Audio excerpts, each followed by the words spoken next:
Tariq Ramadan, bonsoir. Bonsoir. Donc vous êtes un intellectuel musulman, controversé parfois? C'est ce qu'on dit. C'est ce qu'on dit en souvent. tout cas célèbre pour être controversé. Vous aimez Malcolm X? Oui, Malcolm X comme beaucoup Une de d'autres. vos figures de jeunesse? Non, pas du tout. Pas du tout. Alors, Malcolm X, c'est quelqu'un que j'ai étudié, dont j'ai suivi le parcours. On a présenté dans un certain nombre d'ouvrages une fascination que je ne connaissais pas. J'ai appris que j'étais fasciné. Vous aimez le foot? Oui, ça c'est Vous vrai. aimez toujours le foot? Oui. Vous n'avez pas renoncé? Et vous êtes surtout connu pour être accusé bien souvent de double langage. Alors pour éviter ce double langage, je me suis dit qu'on allait faire un petit jeu tous les deux. C'est le jeu du pour ou contre. Je vous dis un mot et vous me dites pour ou contre. Ah, vous pouvez pas me dire pour et contre, donc il n'y aura pas de double langage. Non, mais ça, c'est pas ça, le double langage. Je pense que le double langage, il faut qu'on fasse attention. Est-ce que oui ou non, je tiens des propos différents dans deux lieux différents? Je dis depuis 25 ans que cela n'est pas vrai. Maintenant, il faut qu'on fasse bien attention. Avoir une pensée qui nuance les choses, qui regarde les choses dans leur réalité, qui n'est pas dans le pour ou contre stupidement. Parce que la vie, elle est comme ça. Je veux dire, ceux qui aimeraient qu'on soit ou pour ou contre toujours, ce sont des gens qui veulent pour l'autre de la simplicité quand ils acceptent pour eux-mêmes la complexité.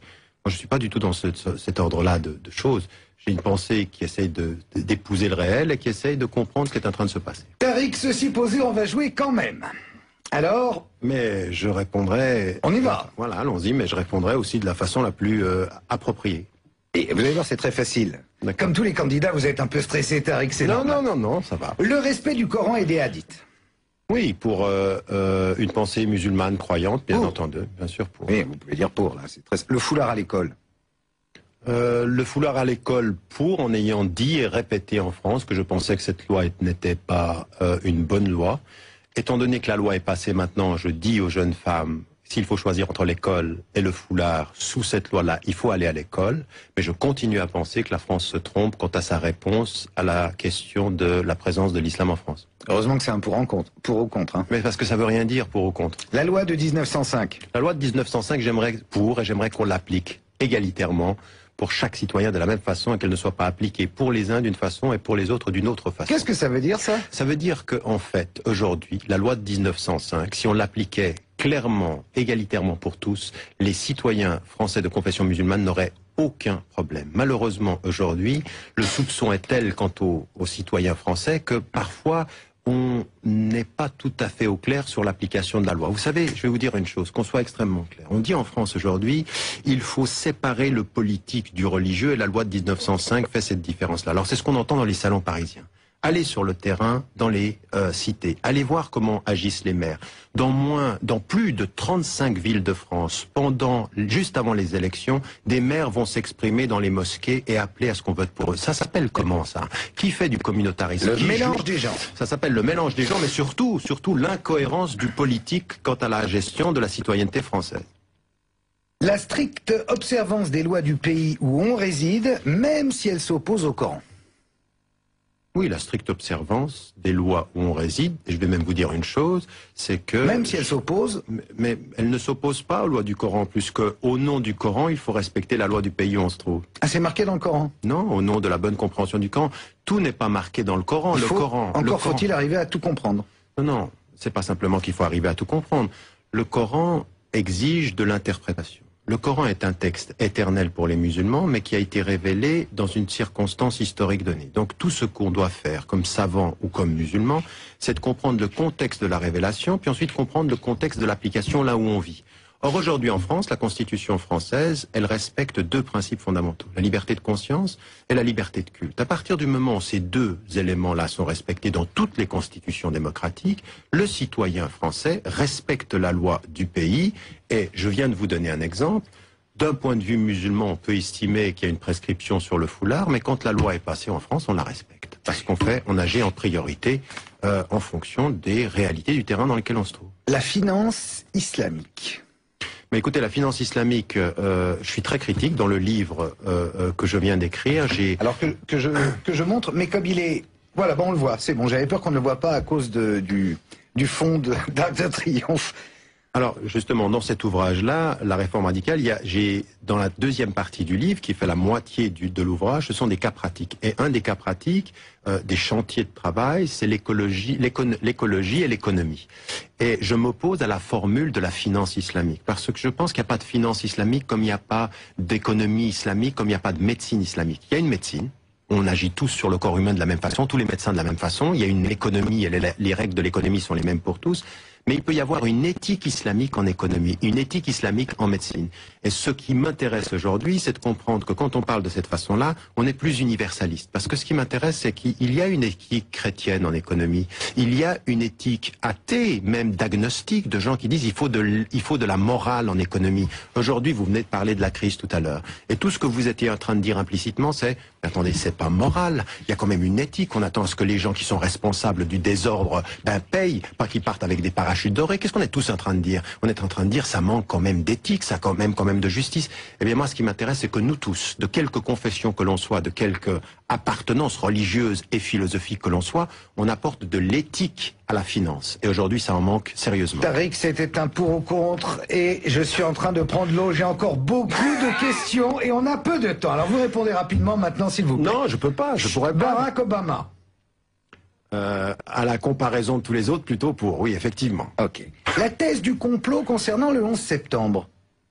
Non, je ne suis pas pour la thèse du complot. Par contre, je pense, et on est nombreux à le penser jusqu'au plus haut niveau de l'administration américaine, c'est qu'il y a de sérieuses questions auxquelles on n'a pas eu de réponse et qu'il faudrait bien une investigation d'une commission indépendante. Et on ne voit pas pourquoi celle-ci n'aurait pas lieu d'être. Donc aujourd'hui, cessons la thèse du complot, mais allons jusqu'au bout des investigations.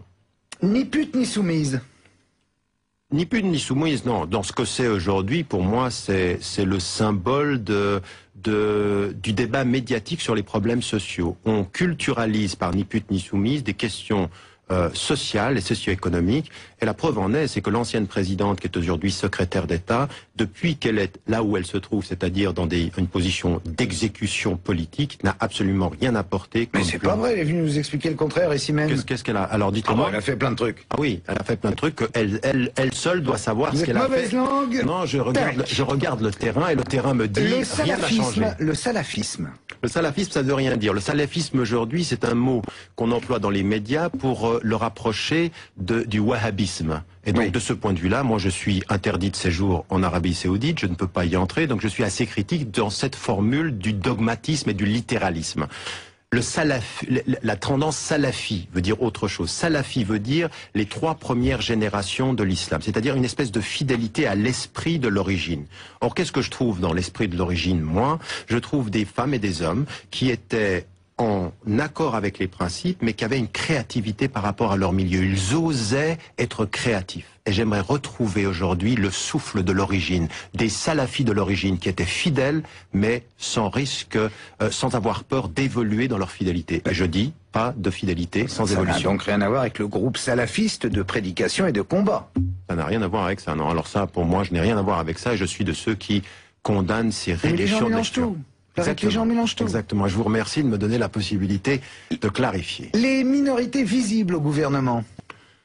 Ça veut rien dire. Pour moi, les minorités visibles, je serais contre et je déteste les symboles qui cachent les réalités. Si aujourd'hui on nous présente 3 figures dans le gouvernement, je salue effectivement l'avancée, parce que la gauche n'a pas fait ce que la droite a fait, mais finalement au bout du compte, on a plus des symboles que des réalités. Aujourd'hui, ce qui est important en France, c'est qu'on cesse de culturaliser et de religioniser, en mauvais français, les questions sociales. Ça veut dire quoi? Ça veut dire qu'aujourd'hui, ça n'est pas ni Rachida Dati, ni Fadela Amara, ni Ramayad qui sont aujourd'hui représentatifs de ce qui se passe véritablement en France. Ce qui se passe en France aujourd'hui, c'est que quand vous êtes un Français et que vous êtes perçu d'origine immigrée, après 3 ou 4 générations, on n'est pas sorti en France de cette discussion. On ne doit plus parler d'intégration, ces populations sont intégrées. Mais il faut aujourd'hui que ces populations aient le droit au travail, qu'on lutte contre la discrimination à l'emploi, contre la discrimination à l'habitation. On ne gère pas ces politiques contre la discrimination par des politiques de symboles. Le symbole n'est intéressant que si la politique de terrain la suit. La fatwa lancée contre Mickey. La fatwa, je ne connaissais pas. Il y a une fatwa lancée contre Mickey par un ouléma un peu allumé. Alors non, de toute façon, ces fatwas, non, je suis contre. Je veux dire, écoutez, moi, ces fatwas qui sont lancés, j'étais contre la fatwa contre Salman Rushdie. Ah, il vient en France la semaine prochaine, oui, c'est la question suivante. Alors j'étais contre cette fatwa-là. J'ai été contre les fatwas qui sont pour l'élimination et pour l'opposition à la liberté d'expression. Et vous pourriez être contre toutes les fatwas?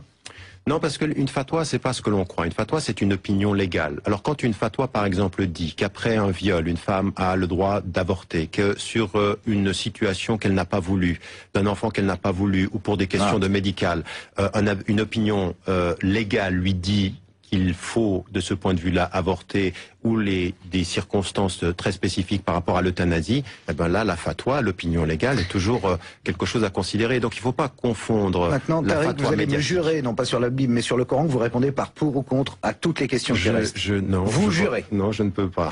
Vous je ne jurez. le ferai pas. La correspondance BHL-Welbeck. Insignifiant. Ni pour, ni contre, insignifiant. Ne m'intéresse absolument pas. Besancenot espionné. Je trouve que c'est assez cocasse de voir qu'aujourd'hui ce qui est en train de se passer, il est espionné par une entreprise, pas par des services politiques. On ne pensait que ça pouvait venir de partis politiques. L'espionnage existe dans ce pays-là. Vous-même? Oui, de toute façon, moi ça, on me l'a fait comprendre, on me l'a dit, on me l'a répété. Advienne que pourra. Le New Look bouclette de Ségolène? M'intéresse pas, je m'intéresse aux idées de la femme politique et non pas à son apparence. Le discours de Benoît XVI à Ratisbonne? Je pense qu'on est passé à côté de l'essentiel souvent. On a pensé qu'il parlait de la violence de l'islam, il parlait plutôt des racines de l'Europe, et de ce point de vue-là, je ne cesse de répéter que la diversité de notre futur tiendra à notre capacité à nous rappeler que nous avions une diversité de passé, que l'islam, comme le judaïsme, comme la pensée des Lumières, comme le christianisme, sont les racines de l'Europe. Les vannes sur la grossesse de Rachida Dati? Complètement, c'est insignifiant pour moi, ça ne m'intéresse absolument pas. Je crois qu'à partir de je suis contre. Oui, ça me... C'est pour ou contre, hein? Oui, du mal avec les jeux, j'avais oublié. Non, on n'est pas très joueur, hein. Pas très joueur, ce Tariq, quand même. Si, joueur, mais ça dépend avec quoi. Pas avec la pensée, et surtout quand on est dans une situation de complexité. Donc là, par le coup, vous me rappelez les règles du jeu et je vous dirai contre. Ah, je vous remercie. J'ai eu peur. Cécilia Bruni-Sarkozy dans Le Monde. Vous avez vu ça? Oui, j'ai entendu la boulette et j'ai vu le rectificatif du Monde. Il arrive à tout le monde de faire des erreurs, même au Monde, et puis celle-ci est un peu, effectivement, très gauche. Eh bien, c'est fini. On me signale dans l'oreillette que votre temps imparti s'est finalement écroulé, mon cher ami. Écroulé, absolument. Donc, écoutez, c'était un plaisir. Donc, je rappelle votre livre. Alors, j'ai essayé de le lire. Sans déconner, il est compliqué. Hein. Non, la première partie. Mais ce que j'aimerais dire, c'est que toute la deuxième partie, sur les cas très pratiques, sur la question de la femme, sur la question de la médecine... la moitié. Sur la... On fait une version expurgée, une version plus courte. Non, il faut lire la deuxième partie. Et dès qu'on a trouvé de l'intérêt à la seconde, la première commence à devenir plus éclairante pour les non-spécialistes en droit musulman. Mais ce qui est plus important, c'est toutes ces réflexions sur l'art, sur la culture, sur le soufisme, la mystique, la philosophie, les femmes.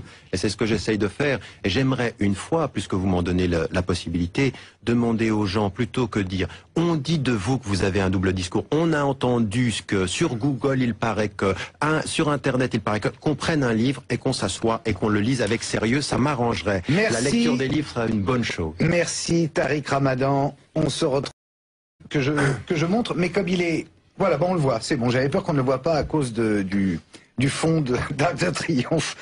Alors, justement, dans cet ouvrage-là, La Réforme radicale, j'ai dans la deuxième partie du livre, qui fait la moitié de l'ouvrage, ce sont des cas pratiques. Et un des cas pratiques, des chantiers de travail, c'est l'écologie et l'économie. Et je m'oppose à la formule de la finance islamique, parce que je pense qu'il n'y a pas de finance islamique comme il n'y a pas d'économie islamique, comme il n'y a pas de médecine islamique. Il y a une médecine. On agit tous sur le corps humain de la même façon, tous les médecins de la même façon. Il y a une économie, et les règles de l'économie sont les mêmes pour tous. Mais il peut y avoir une éthique islamique en économie, une éthique islamique en médecine. Et ce qui m'intéresse aujourd'hui, c'est de comprendre que quand on parle de cette façon-là, on est plus universaliste. Parce que ce qui m'intéresse, c'est qu'il y a une éthique chrétienne en économie. Il y a une éthique athée, même d'agnostique, de gens qui disent il faut de la morale en économie. Aujourd'hui, vous venez de parler de la crise tout à l'heure. Et tout ce que vous étiez en train de dire implicitement, c'est Attendez, c'est pas moral. Il y a quand même une éthique. On attend à ce que les gens qui sont responsables du désordre payent, pas qu'ils partent avec des parachutes dorés. Qu'est-ce qu'on est tous en train de dire? On est en train de dire ça manque quand même d'éthique, ça quand même de justice. Eh bien moi, ce qui m'intéresse, c'est que nous tous, de quelque confession que l'on soit, de quelque appartenance religieuse et philosophique que l'on soit, on apporte de l'éthique à la finance. Et aujourd'hui, ça en manque sérieusement. Tariq, c'était un pour ou contre, et je suis en train de prendre l'eau. J'ai encore beaucoup de questions, et on a peu de temps. Alors vous répondez rapidement maintenant, s'il vous plaît. Non, je peux pas, je pourrais pas. Barack Obama. À la comparaison de tous les autres, plutôt pour, oui, effectivement. Ok. La thèse du complot concernant le 11 septembre.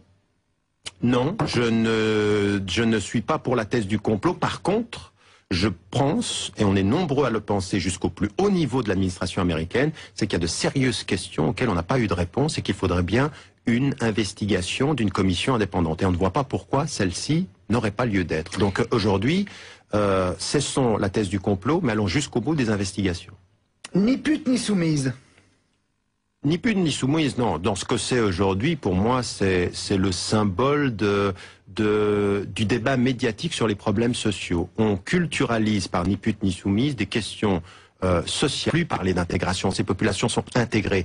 Mais il faut aujourd'hui que ces populations aient le droit au travail, qu'on lutte contre la discrimination à l'emploi, contre la discrimination à l'habitation. On ne gère pas ces politiques contre la discrimination par des politiques de symbole. Le symbole n'est intéressant que si la politique de terrain la suit. La fatwa lancée contre Mickey.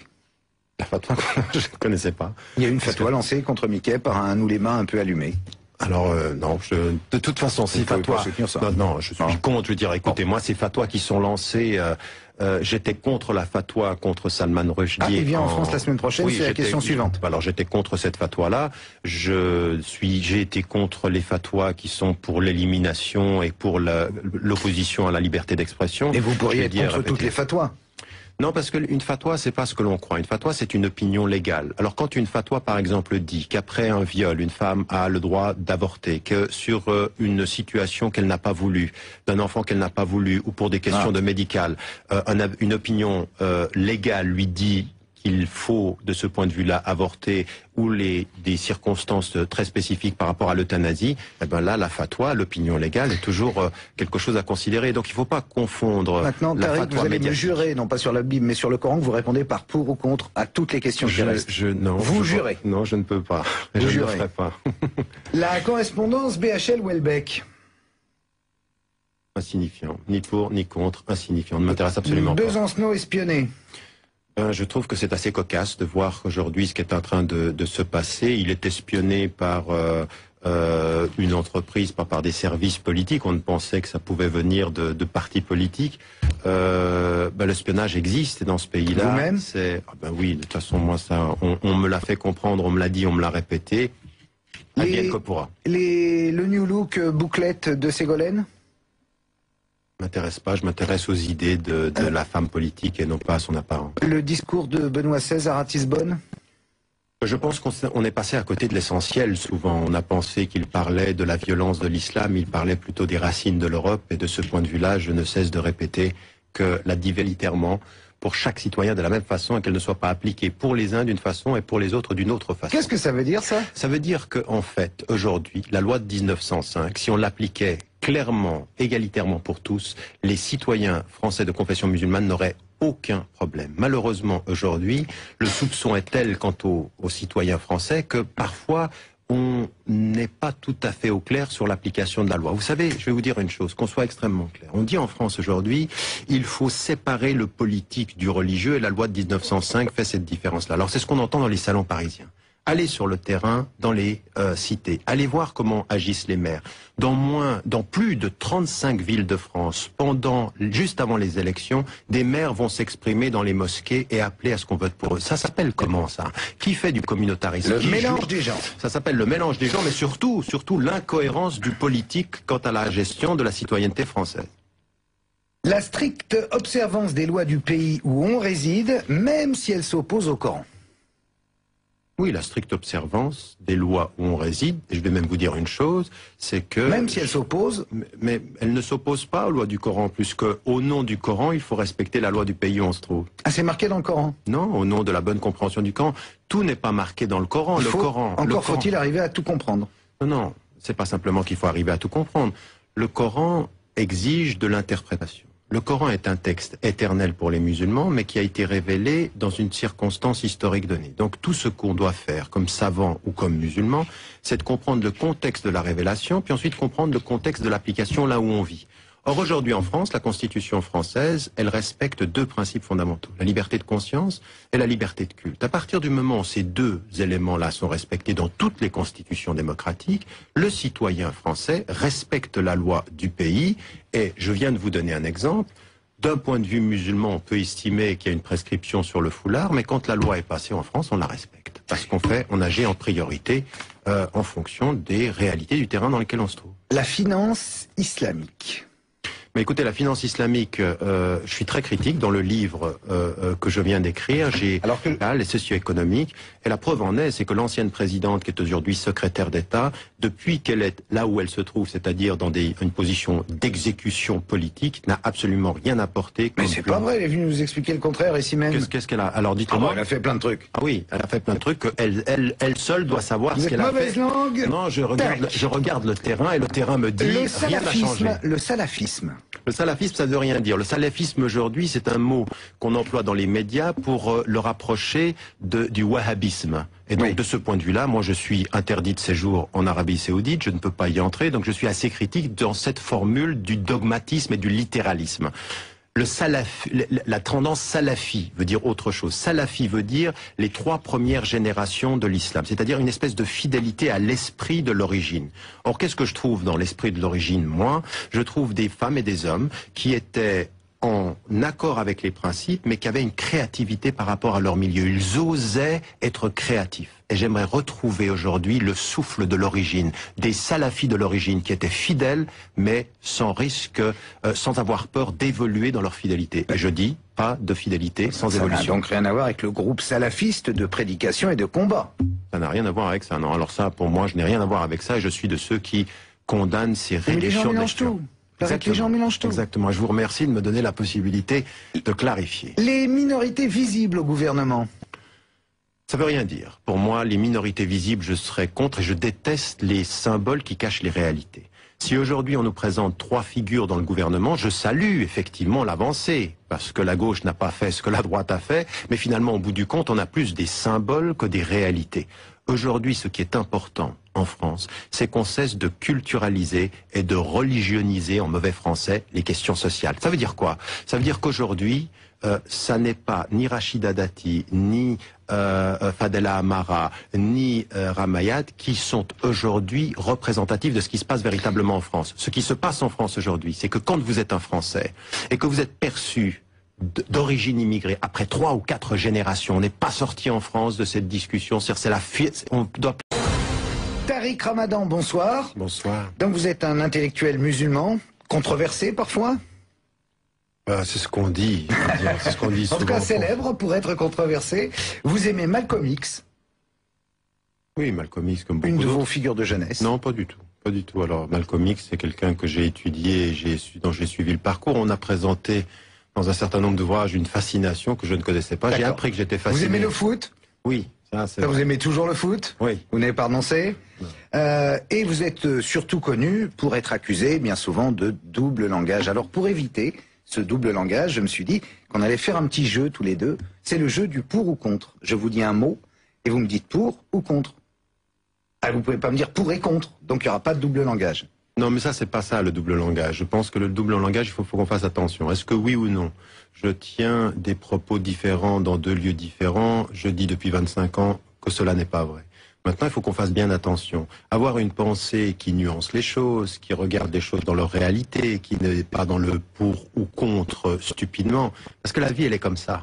Je veux dire, ceux qui aimeraient qu'on soit ou pour ou contre toujours, ce sont des gens qui veulent pour l'autre de la simplicité quand ils acceptent pour eux-mêmes la complexité. Moi, je suis pas du tout dans cet ordre-là de choses. J'ai une pensée qui essaye d'épouser le réel et qui essaye de comprendre ce qui est en train de se passer. Tariq, ceci posé, on va jouer quand même. Alors? Mais je répondrai... On y va. Voilà, allons-y, mais je répondrai aussi de la façon la plus appropriée. Et vous allez voir, c'est très facile. Comme tous les candidats, vous êtes un peu stressé, Tariq, c'est normal. Non, ça va. Le respect du Coran et des hadiths. Oui, pour une pensée musulmane croyante, bien entendu, bien sûr. Pour. Oui, vous pouvez dire pour, là. C'est très... Le foulard à l'école. Le foulard à l'école pour, en ayant dit et répété en France que je pensais que cette loi n'était pas une bonne loi. Étant donné que la loi est passée maintenant, je dis aux jeunes femmes, s'il faut choisir entre l'école et le foulard, sous cette loi-là, il faut aller à l'école. Mais je continue à penser que la France se trompe quant à sa réponse à la question de la présence de l'islam en France. Heureusement que c'est un pour ou contre. Hein. Mais parce que ça veut rien dire pour ou contre. La loi de 1905. La loi de 1905, j'aimerais pour et j'aimerais qu'on l'applique.